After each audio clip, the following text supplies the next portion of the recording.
For the past 3 years, the formula for an AI startup was remarkably simple. A founder got an idea, an engineer opened OpenAI's documentation, and a few API calls later, a product existed.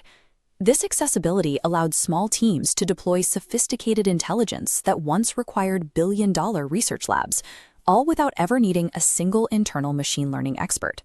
This single box made the most difficult parts of AI development invisible, specifically the GPU clusters, distributed systems, and massive data pipelines. Founders prioritized this speed, scaling their products to thousands of users in days. But this convenience also blinded the industry. While APIs removed operational complexity, they were quietly building structural risks directly into the foundations of these new companies. In a traditional software-as-a-service model, every new user adds a nearly invisible increment of server load. AI consumption behaves differently because every interaction requires a massive amount of physical work. Each prompt triggers an immediate physical chain reaction.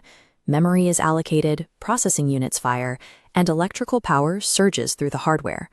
At a small scale, the cost of this energy and silicon is negligible. It's easy to ignore the real price of compute when you're only paying for a few thousand tokens. But at scale, that overhead becomes existential. The exact managed infrastructure that allowed a startup to launch eventually becomes the mechanism that destroys its profit margins. This hardware drives the bill. Because every user interaction consumes these physical resources, the cost of running an AI product is highly variable. A single power user deploying autonomous agents or continuous retrieval tasks can quietly consume thousands of dollars in infrastructure resources while paying only a small fixed subscription fee. This chart shows the mathematical breaking point.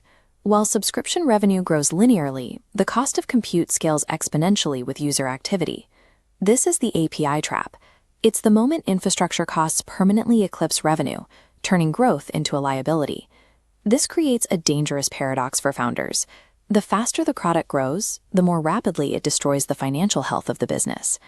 To find a way out, analysts at Compute Stacker mapped OpenAI's API economics against the pricing of 150 global GPU cloud providers. This chart identifies the AI compute threshold. It marks the exact volume of token traffic where owning and operating bare metal servers becomes cheaper than paying for API access. Beyond this threshold, continuing to pay for managed APIs causes infrastructure costs to permanently outpace the savings of outsourcing. Success at high volumes requires a permanent shift in strategy. You have to stop renting intelligence and start owning the hardware. This doesn't mean APIs are disappearing. They remain the primary tool for prototyping, experimentation, and handling low-volume tasks. However, the smartest AI companies are moving toward a hybrid infrastructure strategy. In this model, expensive reasoning tasks are routed to frontier APIs, while repetitive, high-volume workloads are pulled onto self-hosted hardware.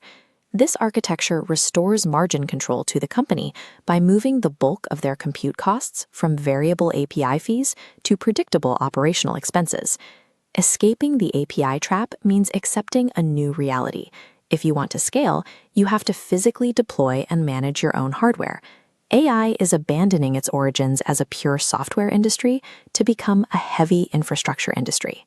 Competitive advantage is now determined by industrial factors: compute efficiency, energy economics, and the thermal management required to keep these systems running. This is exactly why sovereign nations and hyperscalers are racing to secure the raw power and hardware required to sustain the next generation of models.